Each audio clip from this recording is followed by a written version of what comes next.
네, 안녕하세요. 다누리호가 달 궤도에 제대로 진입하기 시작했습니다. 참 기쁜 소식이죠. 또 그와 동시에 항우연에서 여러 가지 지금 살벌하고 시끄러운 그러한 소문이 돕니다.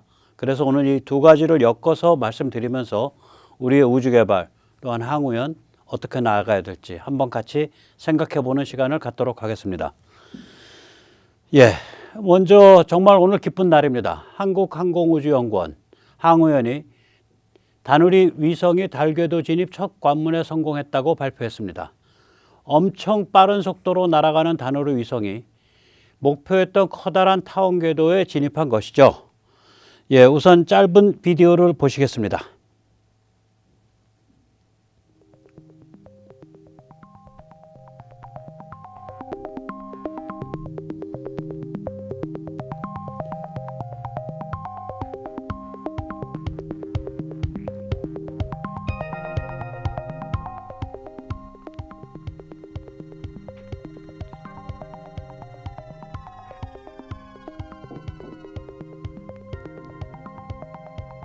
네, 예, 보시다시피 아까 이제 궤도가 처음에 큰 타원에서 이렇게 만들어지거든요. 그러다가 이게 점점 더 축소돼 가서 원형이 돼 갑니다. 그러니까 지금 타원 궤도도 궤도예요. 우리가 해성 같은 게 태양계를 타원으로 돌잖아요.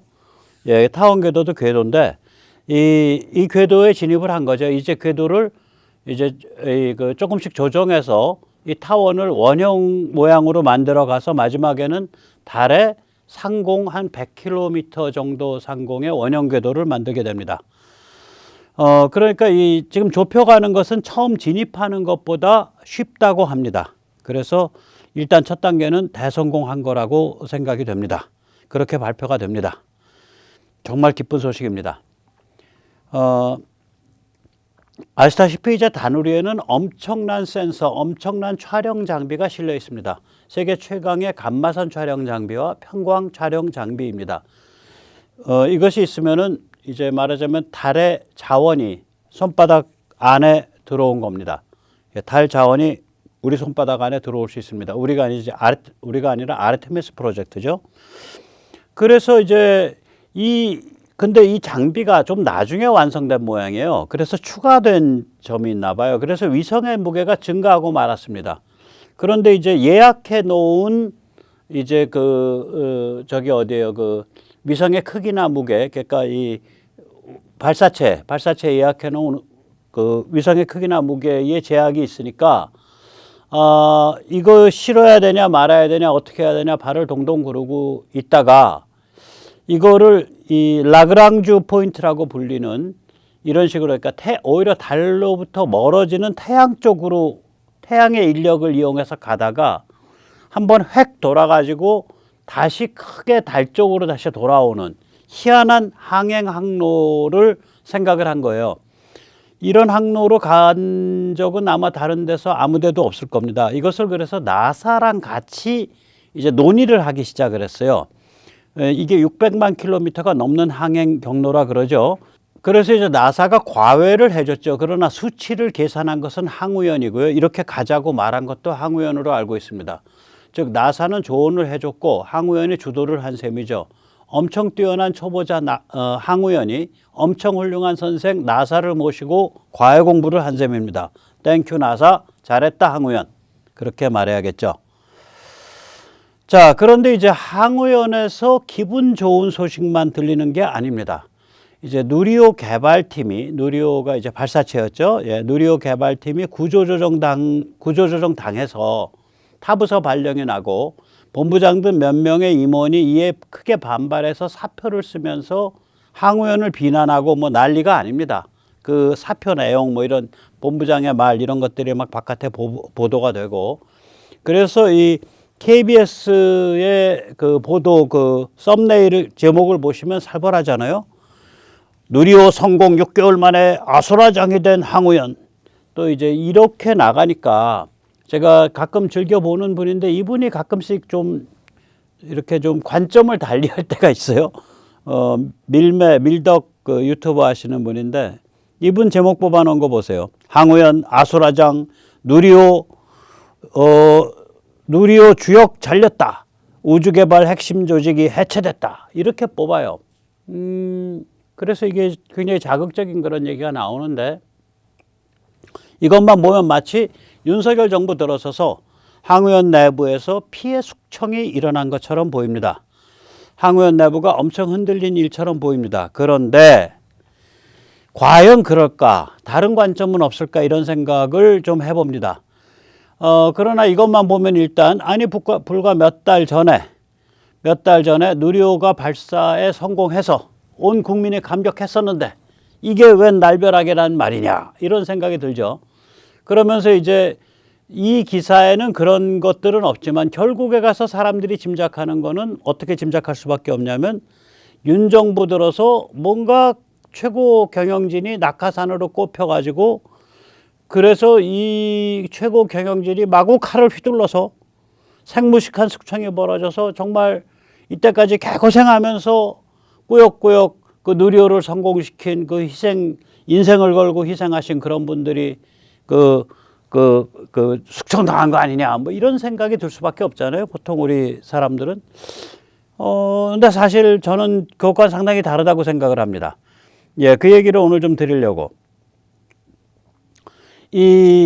앞으로 누리호가 네 번인가 세 번을 더 발사하게 돼 있는데, 그러니까 3호, 4호, 5호, 6호인가 네 번까지 발사하게 돼 있는데, 지난 10월에 이 발사체를 담당할 업체를 고르는 입찰이 결정됐습니다. 그래서 저도 그 입찰을 보면서 약간 좀 놀랐어요. 왜 그러냐면 저는 이때까지 그 발사체, 즉 누리호, 예, 거기서 1, 2차를 정말 항우연이 주도했다면 왜 업체 입찰을 왜 하지? 그리고 이런 입찰이라는 게 윤 정부 들어서가 아니라 그 전에 이미 아마 했을 텐데 그러니까 틀은 이미 문재인 정부 때 잡혀 있던 거예요. 그러니까 업체 입찰을 하죠. 그러면은 만약에 항우연이 그러면 이걸 안 했단 소리야? 누리호를 왜 항우연이 그냥 잘했으면 그런 입찰이 왜 있어야 되지? 왜 외부에서 발사체를 담당할 회사를 뽑아야지? 이게 뭘 뜻하지? 이런 생각을 한 거예요. 다시 말하자면 이 얘기는 이런 입찰이 있었다는 얘기는 뭐냐면 이때까지 항우연의 발사체 파트, 발사체 본부, 발사체 팀은 개발 관리를 하는 그러한 조직 아니었나. 좀 나쁘게 표현하면 관료주의 갑질 조직 아니었나 이런 생각을 하게 되는 거예요. 발사체 개발 업무는 외부 업체가 전부 한 것 아니냐. 자, 이게 근데 이게 말이 되더라고요. 발사체의 핵심은 로켓이거든요. 그런데 이때까지 이제 그 누리호 1, 2차 로켓뿐만이 아니라 이때까지 거의 대부분의 이 로켓 실험에 관한 엔진을 전부 누가 했냐? 한화 에어로스페이스가 했습니다. 그리고 아까 10월에 그 입찰의 그 결과는 당연히 한화 에어로스페이스가 주관기관이 됐어요. 당연하죠. 근데 그때 굉장히 이상한 일이 제가 그거 한번 말씀드렸잖아요. 그 10월 달에 너무 이상해가지고 제가 한번 언급했잖아요. 그때 카이가 느닷없이 결과를 겸허히 수용합니다. 이런 발표를 했다고. 그래서 이것들이 미쳤나 그랬어요. 죄송합니다. 강 사장님, 카이. 이렇게 나오면 이것들이라고 불러요. 제 손깔머리에. 어디 국가가 주도하는 입찰에 떨어진 일개 회사가 결과를 겸허히 수용합니다라는 시건방진 소리를 하나? 강 사장님, 그 임직원들 확실히 관리하십시오. 다음에는 거의 상용 나갑니다, 저는. 예를 들어서 LG하고 예를 들면 삼성전자가 국내 무슨 정부에서 하는 무슨 사업자 선정에 입찰을 했는데 LG가 됐다. 그럼 삼성전자 사장이 결과를 겸허히 수용합니다. 무슨 선거판에 나간 사람입니까? 유권자의 선택을 겸허히 수용합니다. 이런 개상스러운 소리가 어디서 나와? 회사 생활한다는 자들이. 그래서 제가 그때도 한번 이거 지나가면서 말씀드렸어요. 카이가 좀 이상한 사람들이 있다 그 안에. 강 사장이 아마 잘 관리하셔야 될 거다. 그래서 이걸 더 뒤져봤더니 여기 나오다시피 여기가 이제 그러니까 누리호 2차 발사 직전입니다. 직전에 그 누리호 2차 누리호에 그러니까 2022년 5월 달에 2차 누리호에 쓸 로켓 엔진을 한화 에어로스페이스가 만들어서 그것을 항우연에 넘겨주는 출하식을 했더라고요. 그래서 그럼 한화가 이때까지 보니까 2016년부터 7년 동안 우주 발사체 엔진 46기를 제작을 한 거예요. 아마 외국 것도 제작을 좀 해준 것 같아요. 우리는 그렇게 안 되니까. 그리고 누리호는 엔진 전량을 생산을 하고 있는 업체고, 그리고 그래서 10월 달에 입찰의 결과가 한화로 이제 발사체, 그러니까 로켓이 아니라 로켓 전체를 포함한 누리호 같은 거, 그 전체를 한화 에어로스페이스가 책임지게 되는 거예요. 자, 그러면 10월에 그런 입찰을 취한다. 라고 한화가 된 거죠. 자, 그럼 여기서 이제 거꾸로 이제 생각을 해보면, 이게 왜 카이가 이런 식의 시건방진 소리를 했을까? 이제부터 제 추론입니다. 보통 업체가 이런 시건방진 소리를 할 때는 작전이 짜여 있었을 거예요. 카이가 먹는 걸로. 어떤 작전이냐? 자, 이렇게 외부 업체를 뒀다란 얘기는 뭐를 의미하겠어요? 항우연의 발사체 파트는 관료주의 개발관리 조직이다. 그리고 실제 발사체는 외주 업체가 다 해야 된다. 그 소리죠. 그런데 그 외주 업체를 지금까지 로켓 엔진은 해보지도 않은 카이가 한다. 근데 카이도 반국영 기업이에요. 그러면 그것을 총괄 주관하는 항우연은 국가기관이고, 카이는 로켓도 안 다뤄본, 제대로 안 다뤄본 거의 국영기업이고, 그럼 둘이 짝짝꿍해서 둘이 갑질하면서 한화 같은 쪽을 노예처럼 부려먹는 구조로 문재인 말기 때 구조가 잡혔을 거예요, 이자들끼리.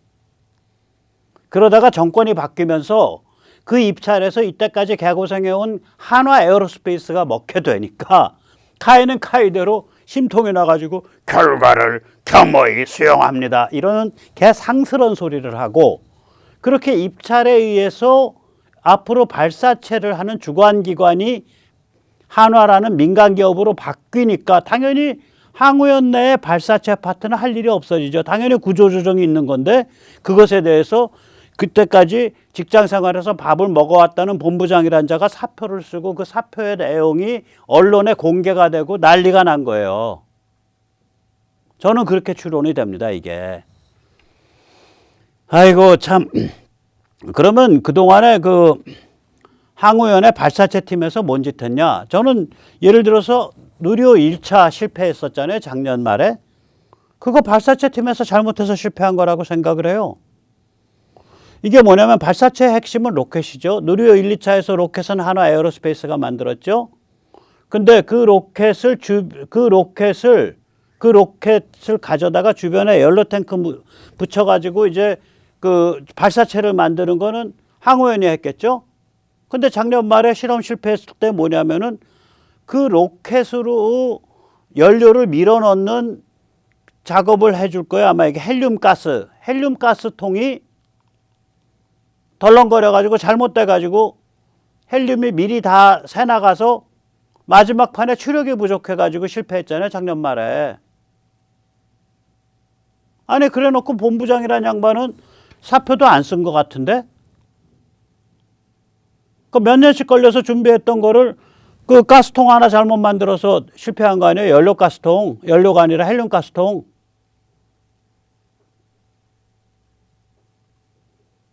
그런데 그런 사정은 하나도 얘기를 안 하죠. 언론 보도는 예를 들어서 이것이 문재인 정부 때부터 민간 쪽으로 이 발사체 쪽이 이관되게끔 결정이 됐었고, 입찰 결과가 지난 10월에 있었고 한화가 됐고, 그에 따라서 항우연의 발사체 파트가 구조조정 당하게 됐고, 그에 따라서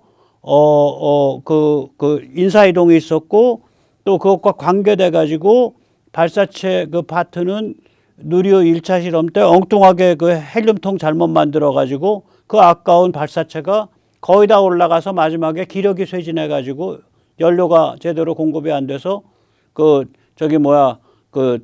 절반의 성공, 절반의 실패라는 해괴한 결과를 초래했다. 뭐 이런 얘기를 써놓고 나서 이 구조조정에 반발해서 그 항우연의 그 발사체 파트를 이끌어왔던 핵심 간부들이 두세 명이 뭐 사표를 썼다. 이렇게 써줘야 될 거 아니야.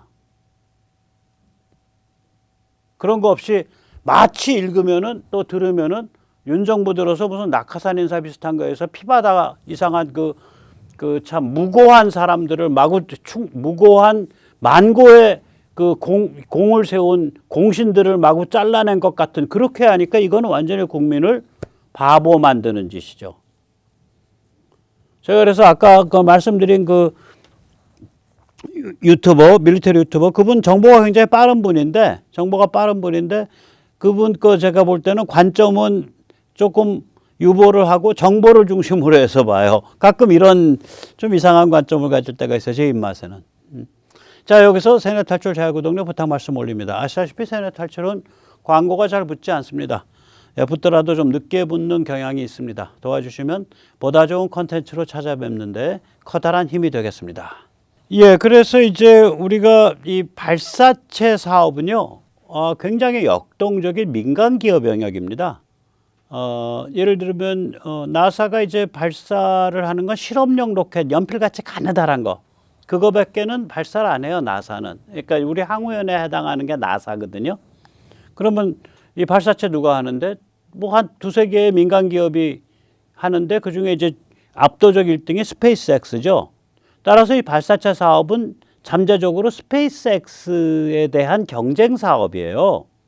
그래서 스페이스X를 정면으로 경쟁할 힘은 못 되더라도 원가 구조가 그거랑 거의 뭐 비슷하기 때문에 뭐 급한 물건들 또 일부 좀 우리 한국에서 써야 될 민감한 물건들 이런 것들은 이쪽에서 발사를 할 수가 있죠. 그때쯤 되면 이제 원가에 대한 압박이 심하기 때문에 아마 그 적도 근처에 필리핀의 저 민다나오 섬 아래라든지 혹은 오스트레일리아의 다윈 그러니까 그 노던 테리토리죠. 다윈 쪽에서 한 700km, 800km 떨어져서 애넘의 그 뭐더라 뭐 너넌벨인가 뭔가 그 하는 이상한 이름의 그 우주 발사장 하나 있어요. 그렇게 적도 근처에서 아마 발사를 해야 될 겁니다. 그러면 이제 그 실을 수 있는 적재 중량이 한 10에서 20% 증가하거든요.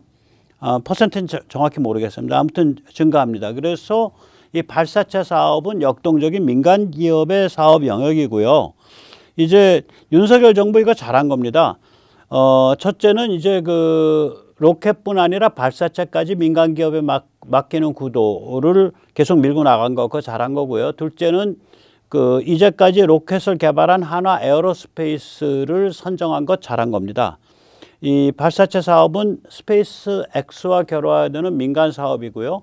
로켓이 그 핵심이죠. 그 이제 그림에 보시는 것은 이제 그 스페이스 X에서 그냥 로켓을 그냥 마구 만들어내고 저 로켓 하나에 뭐 여러 개 들어가죠. 저기 그 엔진이 그래서 저 엔진 그 펠컨인가 뭔가 하는 엔진 그냥 막 붕어빵 찍듯이 그 로켓 엔진들 막 찍어내는 그래요 얘들. 그 대단합니다. 그런 데랑 이렇게 대충 맞춰야 되니까 이게 민간 기업이 주도하는 게 맞아요. 자, 그런데 이제 이때까지 해온 것 중에 우리가 이제 성공한 건 뭐냐면 페어링 기술은 성공했단 말이에요. 페어링이라는 건 뭐냐면은 요번에 이제 누리호가 그렇죠. 75톤을 4개인가 묶어서 300톤 추력을 만들었죠. 그렇게 묶음으로 묶는 기술이요. 그 다음에 이제 이거 대단한 거예요. 페어링 기술. 왜 그러냐면 각 로켓 자체가 지능을 갖추고 있어서 중앙 컴퓨터의 지시를 받으면 로켓이 그 추력을 연소를 그 실시간으로 조정을 해줘야 돼요. 그래야 4개가 딱 균형에 맞춰서 똑바로 올라가는 거죠. 그 다음에 우리가 이제 그 정복해야 될 기술은 뭐냐면 다단 연소입니다. 이 다단 연소라는 거는 아까 이제 화면에서 잠깐 보셨지만 로켓이 타다가 안 타다가 타다가 안 타다가 하는 거예요. 그러면 다단 연소를 하면 한 3가지 정도의 좋은 점이 생깁니다. 하나는 이제 로켓의 힘으로 올라가다가 로켓을 잠깐 끄고 관성으로 올라가다가 그 다음에 또 로켓을 그 관성이 이제 힘이 다했을 땐 또 로켓을 다시 불을 붙여서 로켓 힘으로 올라가다가 그렇게 해서 그 로켓 힘이 그러니까 효율이 높아지니까 훨씬 무거운 하중을 주고 멀리까지 올라갈 수 있어요. 두 번째는 그렇게 되다 보니까 궤도, 다수의 위성을 서로 다른 궤도에 투입할 수가 있어요.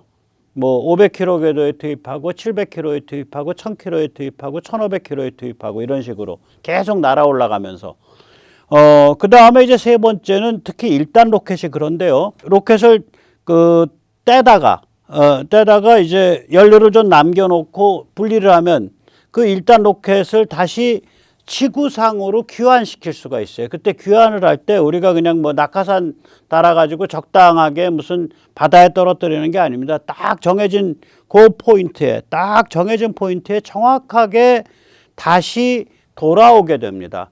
그러니까 남은 연료를 가지고 남은 연료 저기 딱 정해진 저 포인트로 저렇게 돌아오는 거예요. 남은 연료 가지고 자세 잡고 그 다음에 중력에 의해서 가속 붙는 거를 상쇄시키고 정확한 위치로 딱 들어오게. 그래서 지금 우리가 이제 다단연소를 다음번에 언젠가 할 거거든요. 조만간에. 그 다음에 다단연소 발사 실험이 이제 성공적으로 몇 번 하고 나면 그 다음에는 이제 그 재사용에 도전하겠죠, 바로.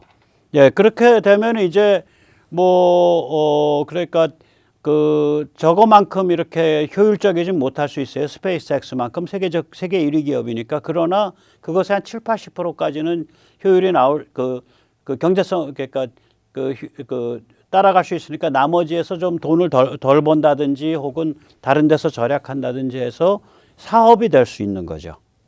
예, 그거를 이제 한화가 앞으로 개척할 수 있는 사업이 된 거예요. 요번에 이제 10월 달에 발사체 사업자로서 이제 선정이 됐기 때문에 그동안 고생한 거에 대한 그거죠.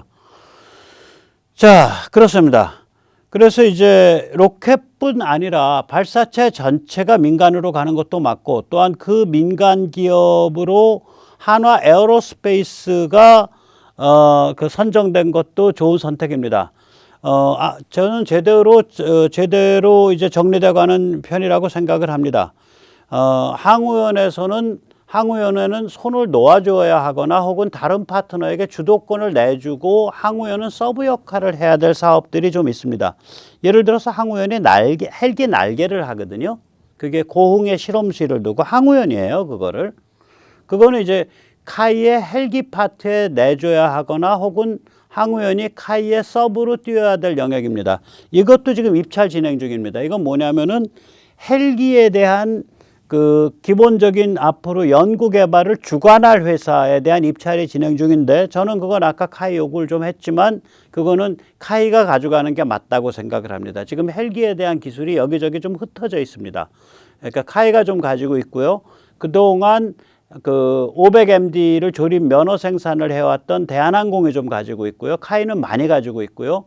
카이는 연속해서 수리해온 또 LH를 성공시켰기 때문에 그 다음에 날개에 대해서는 항우연이 갖고 있고요. 틸트로터 방식 수직 이착륙에 대해서는 항우연이 갖고 있습니다. 그걸 다 이제 하나로 엮어서 사업 부서를 분리해 가지고 합쳐주든지 아니면은 그냥 사업을 계속 하더라도 이제 위아래를 확실히 정해서 그건 카이가 주도권을 가져가는 게 맞죠. 또 항우연에는 또 이제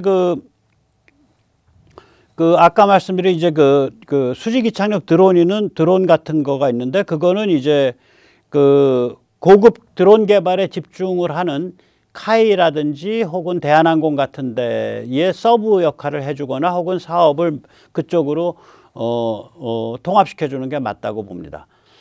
그러고 나면 그러면 항우연은 뭐 하냐? 엄청난 거 남아 있습니다. 뭐냐면 앞으로 우주 개발 이거 어마어마합니다. 그거 다 전부 뭐예요? 로봇이고 전부 다 초고성능 위성입니다. 항우연은 세계 1, 2, 3위에 꼽히는 최고난도 우주개발 위성, 민간위성 사업을 핵심 영역으로 삼는 것이 가장 이상적이라고 저는 생각합니다. 예, 항우연 파이팅입니다. 다누리 파이팅입니다. 네, 오늘 여기까지 모시겠습니다. 감사합니다.